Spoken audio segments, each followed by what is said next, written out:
there's nothing like cracking that cellophane, pulling that record out. It just smells great.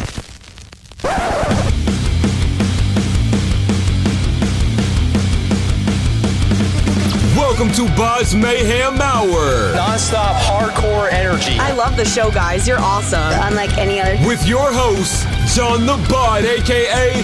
the Bod Father. Man, this stuff rocks. Hey, this is Mike Burns from Radian. You are listening to BODS Mayhem Hour. The views and opinions of the guests do not necessarily reflect the views and opinions of BODS Mayhem Radio Network, its staff, affiliates, or sponsors. Parental discretion is advised. Welcome to BODS Mayhem Radio Network.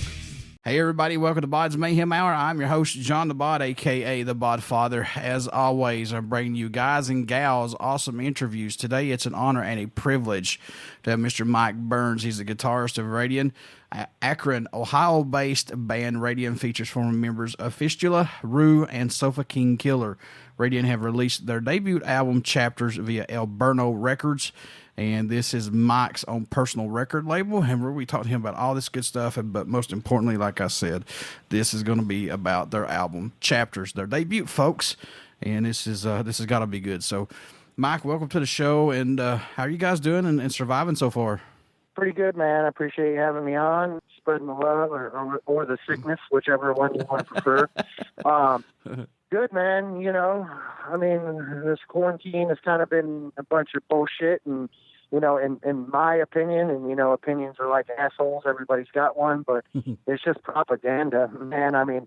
I personally don't know anyone who knows anyone who has coronavirus, but whatever. It is what it is. I'm tired of talking and rambling on about that. Let's just get into music, man. How's it been working on your own label, BODS Records, man? Do you like this endeavor that you're working on? Because let's face it, man, it gives you a lot of freedom, but at the same time, it has to have a lot of stress on what you're actually wanting to do and what bands you want to work with. Well, I can honestly say so far it's been pretty cool. I've always, in every band that I've ever been into, whether it's been Rue, Sofa King Killer, or whatever band it is, I've always been the booking agents or dealing with booking companies. I've always been the manager.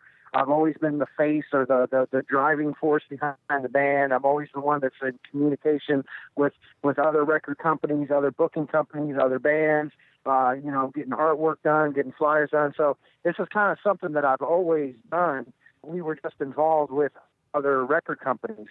So now that I'm doing my own record company, it's not much different from anything that I always ever done.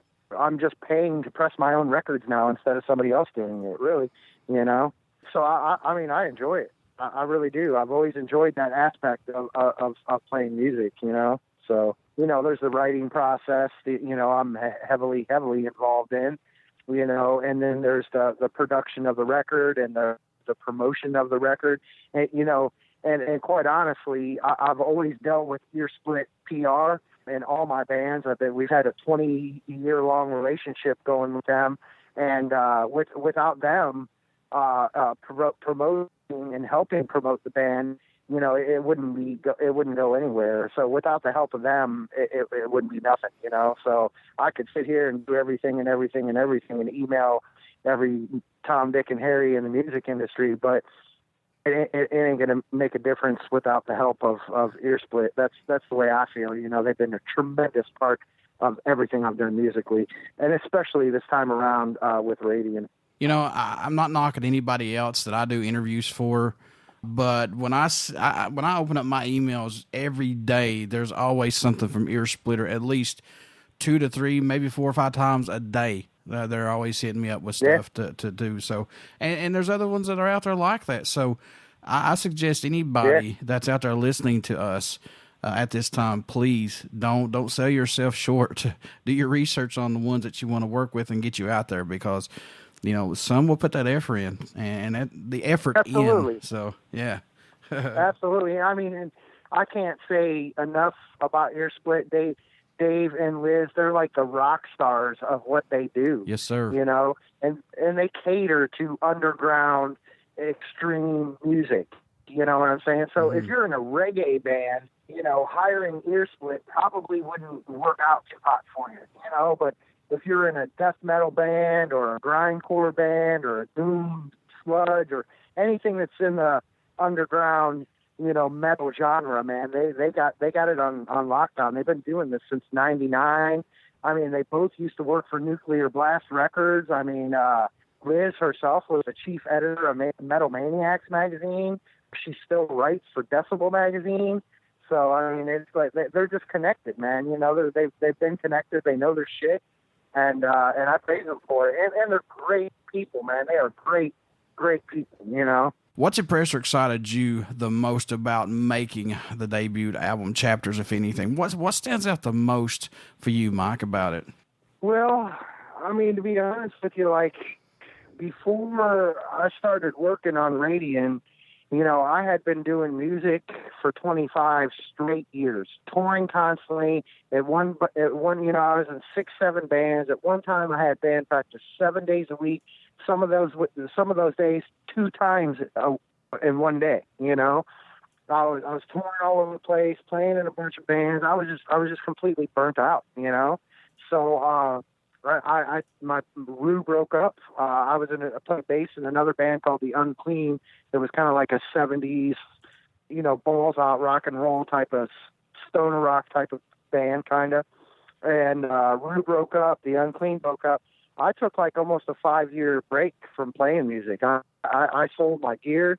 I got rid of my guitars. I didn't touch shit, man. I didn't play no music. And then you know, it all kind of worked out, you know, with Chris calling me and, you know, us getting together and starting to work on this. And then once we went into the studio, man, I was just like, I felt normal again. I felt back to my normal self. You know, I wasn't playing music, you know, for, like I said, like better part of 5 years.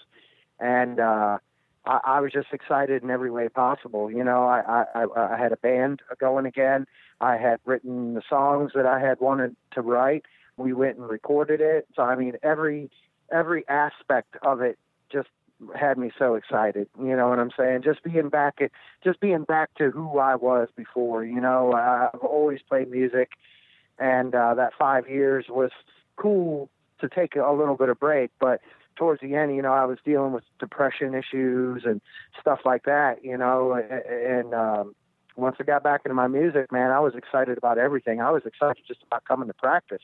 And then I was even more excited about going to the studio and then getting the artwork done, getting the album out, you know, stuff like that. So every aspect of it just had me super stoked, man. I was so happy to be back into music and doing what I love to do, you know. How long did it take to write and complete the album for you guys? Well, let's see here. We had recorded 5 songs for the Chapters LP. We had 10 or 11 songs solidified and written when we went and recorded those 5 songs. We just didn't record the remaining songs. So, I mean, we might have worked on those for, you know, the better part of 6-8 months or something like that. That was to write like 11 songs. It was just under a year, but we only recorded 5 of those songs for our LP. Any tracks standing out more to you than any right now on the album? I know it must change every time you listen to it. I know these are your babies, but do you have any that possibly stand out for you, Mike? Possibly. I would say, I mean, I like them all, man. They all turned out good, but something about Hearts of Metropolis, man. You know, it's kind of funny how that song came together anyhow. I don't know if you want to hear the story or not, but sure. Yeah. Well, basically my drummer was he was warming up before we practiced, you know, but he started playing this like fill as a warm up, and I was like, hey man, like keep playing that, you know, and he kept playing it, and I came up with a riff for it, and then it just morphed into a whole song, and it's just like there's just a vibe about that song, that drum fill that starts, and you know, and then it goes into like a chuggy fucking heavy riff, and it just reminds me of I hear that drum beat, and it just reminds me like you're preparing to go into battle or something. It's like, you know, it's like a theme song for post battle or something, you know. I don't know, man, but like I said, they all kind of stick out. I love them all, but something about Hearts of Metropolis with that beginning drum fill and that slow, heavy riff that goes over it. It's just brutal to me, man. It just, like I said, it just reminds me of going into war, man, you know? So was it hard to choose between these current set of songs? Which one would be the first single you guys wanted to release for the album? Or was it hands down the first one you were talking about? No, we really didn't bicker or whatever. We just kind of said, hey, what do you guys want to do? And everybody just kind of mutually agreed on what songs without any thought behind it or anything like that. You know, I mean, we all get along really well. Everybody in Radian has known each other for, 20 plus years, you know what I'm saying? So we all kind of have the same thinking. We all kind of think alike when it comes to musically, stuff like that. So, I mean, honestly, I was like, hey, I'd like to do this song. And somebody was like, I'd like to do that song. And the other two guys were like, yeah, we'd like to do that too. So we all just kind of mutually agreed. There wasn't any kind of bickering or one guy wanted this song or one guy wanted that song. You know, it was just worked out natural, to be honest with you, which is cool for me. Are there any songs that didn't make it that we could see on an upcoming EP or another full-length album down the road? I wouldn't use the term that didn't make it onto this LP, onto Chapters. I wouldn't use that term at all, because we just kind of went through the list of songs that, like the first song that we wrote as a band. Well, the first song I wrote when I started doing this was Stonia. That's the first song. So we just kind of went down the list of like the order of the list of songs and how we wrote them and what order we wrote them, to be honest with you. So we didn't really put much thought. Like, me personally, I have this thing where I feel like if you overthink something, you kind of butcher it to an extent. So whatever the first thought that comes to your head would be, is to be what's to go with it, man. Mm-hmm. The first natural thought is usually what I think you should roll with, because it's a natural thought. Once you start overthinking, and that's the writing process of the song too, I think. You start overthinking, and you start butchering everything, and you make it, you try to polish it, or you try to make it better than what it was originally, and it never ends up being like that. In certain cases, yes, but for the most time, no. We didn't put much effort into thinking about how the order was, or what songs, or what singles, or when, or what, or. Here's the cool part, folks. Before we started this interview, Mike had told me that they have enough songs for 2 albums, thanks to all this quarantine stuff. So you guys are going to be busy with all this for the next little bit, I would imagine. So are these 2 albums that you got enough songs for, are you going to be adding and subtracting songs to this? What's going on with that? Well, we're definitely going to go and record all the songs. I can't tell you, if the next album's going to have 7 songs or 5 songs. I can't tell you if the album after that's going to have 5 songs or 8 songs. We just kind of go with the flow. You know what I'm saying? So whatever we record is what we record, and it all depends on our budget at the time too. I can tell you, we do plan on going into the studio probably around end of September, to record our second album. But the shitty thing about that is that we haven't been able to go on the road to support the release of Chapters that just came out in February. So all we've been doing is internet promotion and, interviews and podcasts and our publicist, Earsplit, putting the word out for us and stuff like that. But we haven't, we've only played 5 shows since we've been a band, and 2 of those were headlining shows, or maybe one was a headlining show, and it was great, but, we really, really was stoked to get out on the road and promote this album by touring. That's the best way to promote a record when you come into these, bigger cities and no one's seen you or heard of you, and they see you live, and it usually works out pretty well. It's the best way, in my opinion, to promote a new release. And unfortunately, because of the coronavirus epidemic, or whatever you want to refer to it as, we haven't been able to do shit as far as live promotion to, playing live to promote our new album. Mm-hmm. So I don't know how the venues are going to how this is going to work out, if they're going to start opening May 1st, the smaller venues. I'm sure everybody and their brother is going to be on a big rash to book shows.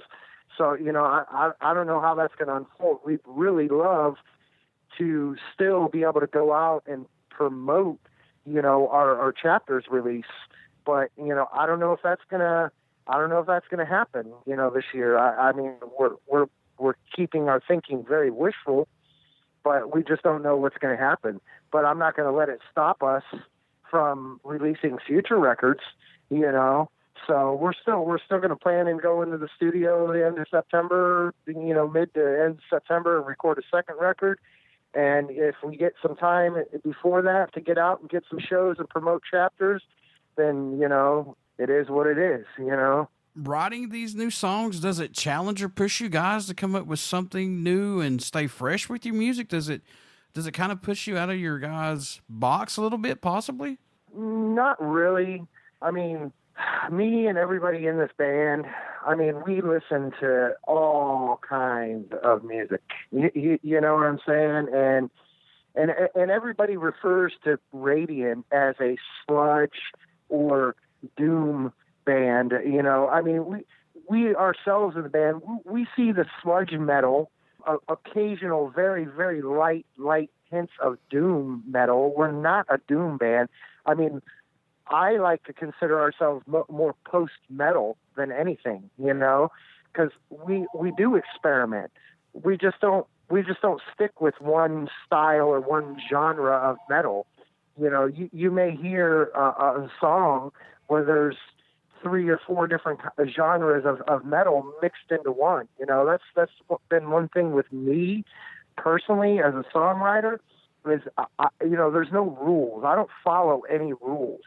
Who says that I have to follow a specific rule to write some specific sounding sludge metal song? I might have a sludge riff. I might have a poppy riff. I might have a post metal or even a progressive metal riff, here and there. So there's no rules, man. There's been no challenges. We're all over the board musically, and that's what we love to do, So I like to mix it up. I don't want my listeners being bored and listening to the same note over for 10 minutes long. I'm not going to drop any names on any bands or anything here, but yeah, there's the bands out there, their song's 15 minutes long and they play 3 notes, it's like, come on, man, like play the fucking guitar,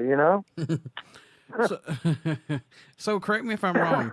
This album was done by Dave Johnson, a.k.a. Big Metal Dave. He's worked with Midnight, Axioma, and Brain Tentacles at Bad Back Studio in Cleveland. Yeah, he's done Ringworm. He's done a lot of stuff. And you're absolutely correct on that. Big Metal he's the dude, man. He's a great guy. He knows his sounds. He's got a really good home studio.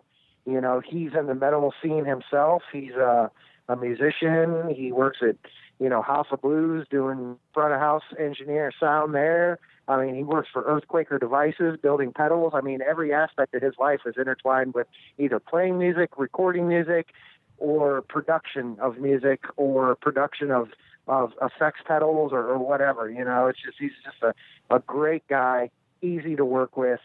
And he's on the same page mentally, musically as all the rest of us, So working with him, does he get something a little bit extra out of you guys that somebody else may not have, possibly? I don't know. It's hard to say. We've worked with a lot of different, engineers all over the country, and I've always had a pretty good experience in the studio. I have a really high drive in the studio. I like to be the cracker of the whip, so to speak. I hear certain things when I'm in the studio and we're recording it. I may hear something that I want to hear on the bass, or I may hear something on the drums. It's just minor dynamics that I would want to hear, and I'm in there like, hey, try this. Hey, try this. Singer, try this. Bass, try this. I'm usually in there producing, or helping to produce the tunes, And usually the engineers, they just kind of let me do my thing, man, because they see that I have a vision before I'm already there, you know? And here's another cool part about this album. Also, it was mixed and mastered by Sean Sullivan, who's worked with the Red Hot Chili Peppers and Beck. And that was in Sound by Sully in Los Angeles, California. So there's a lot of great engineering work on this album. So yeah, Sean, man, he's actually our drummer's brother. He's a really good dude.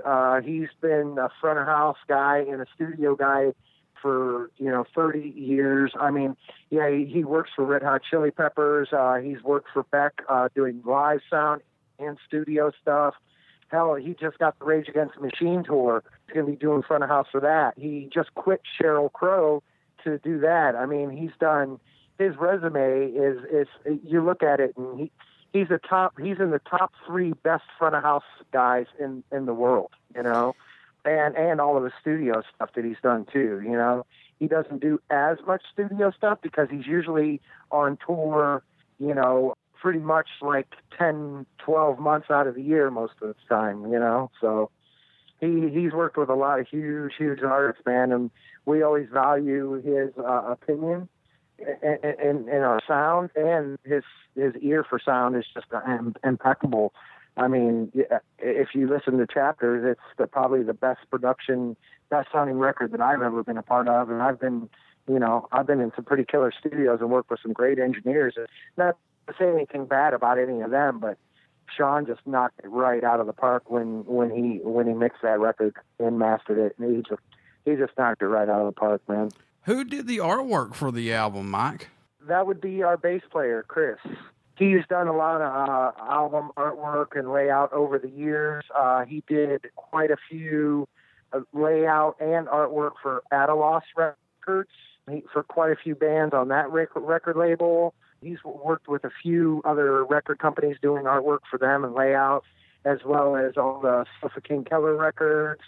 And I can't tell you exactly what all he's done, but me and the singer kind of had a vision and on the artwork, and we got him to, understand it and execute it, man. And he did a pretty good job. I'm happy with it. What do you hope everyone takes away, or message you hope they hear while listening to any of Radian's music in general? What do you hope they get from it, Mike, when they listen to it? Whatever, man. I mean, people interpret music in their own way. So, I hope that people would like it and want to buy a record or a shirt, or if we come to their town, come out to a show, I mean, I guess I could put it like this. I always wrote music that I like and that I want to hear. You know what I'm saying? Mm-hmm. I don't do this because I want to be rich. I mean, come on. I play in a sludge metal band. You know what I'm saying? We have tens of fans here, not thousands, So with that being said, I play music that I want to hear. And if people like it, that's awesome. You know what I'm saying? That just makes it even better. If people don't like it, that's fine too. You know what I'm saying? I'm not out to do this to be rich, to make money or anything. I do this because I love to play music and I love music, man. So that's pretty much where I've always been. I would surely hope that people would listen to it and like it, or maybe identify with some of the lyrics or whatever the case may be, but if that don't happen, that's fine too, What can fans expect at a show from Radian who have not got to see you guys live as of yet? Once all this goes back together, man, what can they expect at a show from you guys when they come to see you live? I mean, it's loud. It's definitely loud. We usually give 110% on stage. Our singer's very vocal, very active on stage. So it's a very intense, serious show that we bring on. We don't really interact with the crowd a whole lot, anything like that. We just kind of bust song after song after song, and we just try to allow the music to speak for itself in a live setting. We don't have any shtick. We don't have any matching outfits or big banners covering our amps or anything like that on stage. There's no frills, man. It's just heavy metal. It's rock and roll, and it is what it is. You take it or you leave it, man. states are now slowly but surely possibly going to be opening back up. Do you think concerts and festivals will have the same impact as before with sales, or do you think this has hurt it in the long run once all this is back open and ready to go again? This is what I think, man. I think it's going to thrive. I think it's going to be perfectly fine. This short amount of time that everybody, the whole world's been locked up in their house with quarantine or whatever the fuck you want to call it, you know, people are dying to get out and see live music, you know. I mean, I play music, but I wouldn't mind catching a show, you know. Mm-hmm. So I think once these bars and these festivals and these shows open back up, people are going to be excited to get back out. Versus before, they weren't as excited because there's 100 shows everywhere. You could go anywhere and see a show. Now you haven't been able to do shit. I think people are going to be eager to get out. They're going to be eager to see live music. I don't think it's going to hurt anything. If anything, I think more people are going to come out than they did than did before because, you know, they didn't have the option to. They just sat around the house and I don't feel like going out, you know. But then now they're in a point to where they can't go out. And then once everything's going to open back up, they're going to be like, hell yeah, man, I don't want to be stuck in here. I'm going to go see this band or this festival. That's the way I feel, you know. Is there a country that stands out or shocks you that Radian gets support from, possibly? I would say Europe and Ukraine. Ukraine area and Europe, man, where we seem to be doing really well. Once you hit Germany, it's over. I mean, Brazil. Yeah, well, that's part of Europe. You know, yeah. we got Germany, Italy. You know, we got Northern Europe. You know, Netherlands, Amsterdam area. You know, we got, Greece and, we got Belgium, or not Belgium, I'm sorry. We got Greece, we got Portugal and Spain. You know, I mean, I'm seeing a lot of fans and a lot of stuff on our social media from those areas. It seems like, the bulk of Northern to Southern Europe and then Ukraine. Folks, you want to get out and pick up Radian's new album, Chapters, via El Burno Records. You definitely want to get out and pick this up. So, Mike, how can folks stay in touch with you guys? Buy this album, buy some merchandise, tour dates, all that stuff. When everything gets back going together, how can they do this? Everything can be purchased from our Bandcamp currently, which is radianakron.bandcamp.com.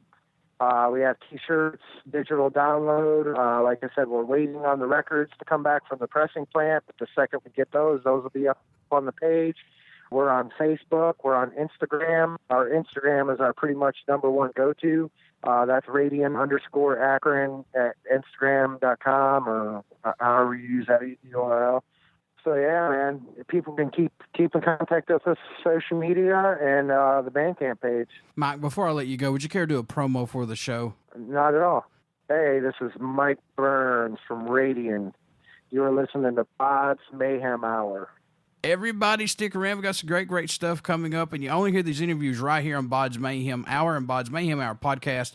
Please get out and check out Radian. Pick up their new debut album, Chapters, via El Burno Records. Trust me, folks, you won't be disappointed.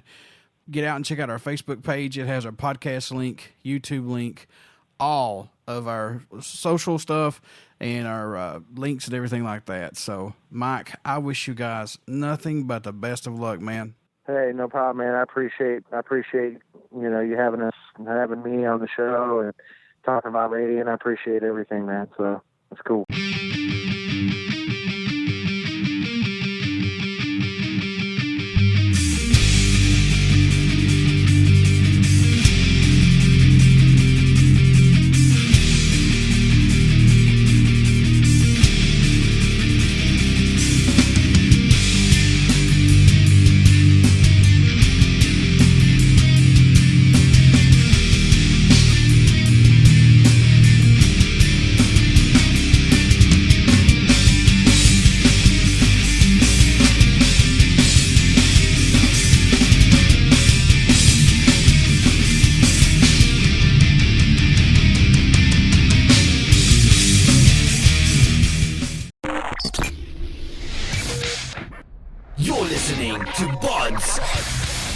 Mayhem Hour. Follow us on Facebook, Twitter, and Instagram.